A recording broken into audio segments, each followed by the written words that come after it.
I still remember the day the sky went dark in the middle of the afternoon. It wasn't an eclipse or the coming of a storm. No, it was something worse. It was the day our village, Eziama, fell under a curse, and it was all because of Prince Odum, the arrogant son of our king. If not for Ojiofor Ghana, I don't know how long we would have suffered. Let me tell you how it happened and how Ojiofor's courage saved us all. Long time ago, when the hills was still the land of squirrels, our village Eziama was once peaceful. We were known for our rich culture and traditions, bountiful harvests, and the warm hearts of the people. Our king Eze was a wise and fair ruler. His rule had brought prosperity, and for many years we thrived under his leadership. But no one knew that trouble was brewing in the king's household. His only son, Prince Odum, had grown up spoiled. He was handsome and tall, with the kind of looks that made young girls blush when he walked by. But beneath that charming exterior was a heart full of pride and cruelty. He believed that because he was born into royalty, he could treat anyone however he liked, and he did. Odum was arrogant and his pride knew no bounds. He would steal from farmers, beat up young men for sport, and demand gifts from the traders who passed through our village. People feared him, but no one dared to speak against him, because he was the prince, the heir to the throne. Everything came to an end one fateful market day. It was a bright sunny day, and the village square was alive with the sound of people trading and chatting. That was when Ojiofor Ghana, a simple hunter, arrived in the village after spending weeks in the forest. Ojiofor wasn't rich or particularly well known. Neither is he from a noble family. He lived quietly on the edge of the village with his wife Adure and their two young children. But everyone respected him because of his honesty and bravery. He had a way of making you feel like everything would be okay, even in the worst of times. Ojiofor came to the market that day to sell some bushmeat, but before he could even unpack his goods, trouble started. Prince Odum, as usual, was at the market square terrorizing the traders. He strutted around with his entourage, demanding the best of everything without paying. But this time, he had set his eyes on something new, a young girl named Nenna, the daughter of a poor widow. Odum wanted her, but Nenna was afraid. She begged him to leave her alone, but he only laughed. He grabbed her by the arm and tried to drag her away. The whole village saw what was happening, but no one dared to interfere. Everyone was too scared of Odum's wrath.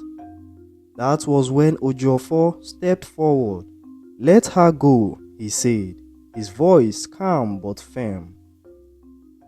The market fell silent. You could feel the tension in the air. No one had ever stood up to Prince Odum like that.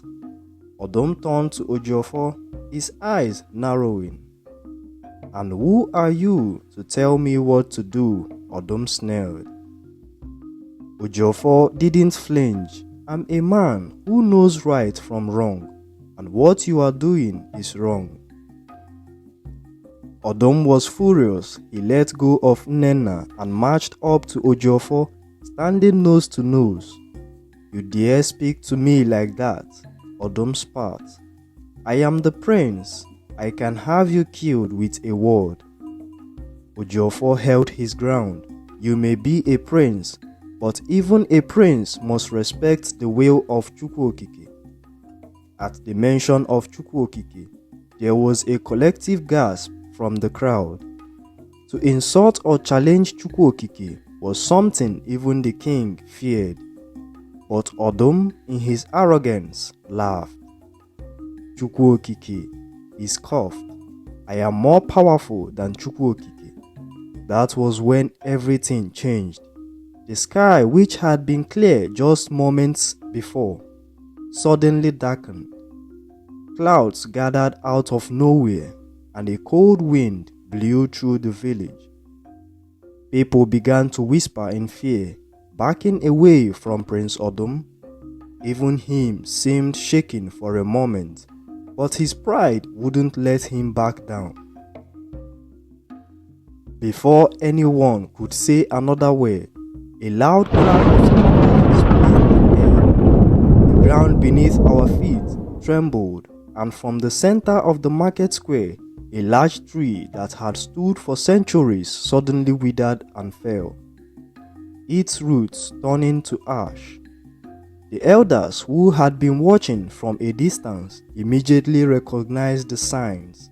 Chukwuokike was angry and had cursed us because of Odum's arrogance. Prince Odum screamed. It was Ojiofor who spoke first. You have brought this upon us, he said, his voice heavy with sorrow. Your pride has angered Chukwuokike, and now we all must suffer, Ojiofor responded.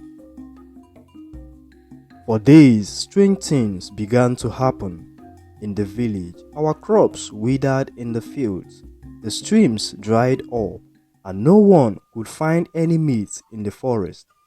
The sky remained overcast, and a feeling of dread hung over Eziama like a thick fog. The people were desperate. They went to the king, begging him to do something. But even Eze Obika, our king, couldn't undo the curse. The only one who could was the one who had caused it. Prince Odum refused to admit he had done anything wrong. He locked himself in the palace, hiding from the people's anger. Days turned into weeks, and the situation grew worse. People began to leave the village, searching for food and water elsewhere. It seemed as though Eziama was doomed. Then, one night, Ojiofor had a dream. In his dream, he was standing before the ancient tree that had fallen in the market square. A voice spoke to him, the voice of Chukwuokike. The prince must humble himself before the people. Only then will the cause be lifted. Ojiofor woke up and immediately went to the elders. He told them about his dream, and they agreed that it was a message from Chukwuokike. But convincing Prince Odum to humble himself was easier said than done. The prince's arrogance was deeply rooted, and he still believed that he had done nothing wrong. So Ojiofor came up with a plan. The next day, he gathered the people in the market square. He stood on the stump of the fallen tree and spoke to them.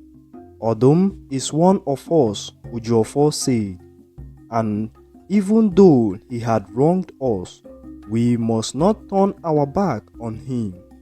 We must help him to see the error of his ways. The people grumbled, but they respected Ojiofor, and so they agreed to give Prince Odum a chance.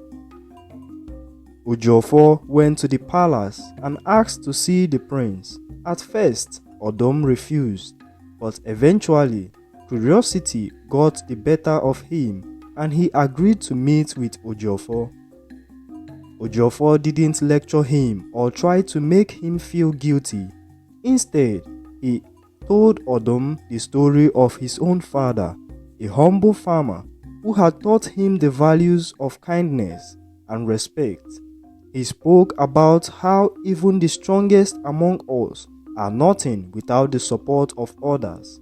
Slowly, Odum began to listen. He saw how much the village was suffering, and deep down, he knew that he was responsible. For the first time in his life, the prince felt shame. It wasn't easy, but after many conversations with Ojiofor, Odum finally agreed to do what Chukwuokike had asked. He stood before the village and publicly apologized for his actions. He admitted his arrogance and asked for forgiveness. As soon as the words left his mouth, the sky began to clear. The sun shone down on the village, and a gentle rain began to fall, soaking the parched earth. At that moment, the curse was lifted. From that day on, Prince Odum was a changed man. He became a humble and just leader, loved by the people, and Ojiofor, he returned to his quiet life on the edge of the village, content in the knowledge that he had saved Eziama. The village prospered once more, and the story of Ojiofor and the wicked prince became a lesson passed down through generations, a reminder that even the proudest heart can be humbled, and that true strength comes from knowing when to bow to the will of Chukwuokike. What lessons do you think Prince Odum learned the most? Which character did you relate to in this story? What other folktales or myths would you like to hear next? Let us know in the comments. If you enjoyed this folktale and want to hear more stories from African traditions, don't forget to subscribe and hit the notification bell so you never miss an episode. Ka ọ dịzie oge ọzọ, afọ m bụ Maazị Chukwuneke, Folktales by Chooks.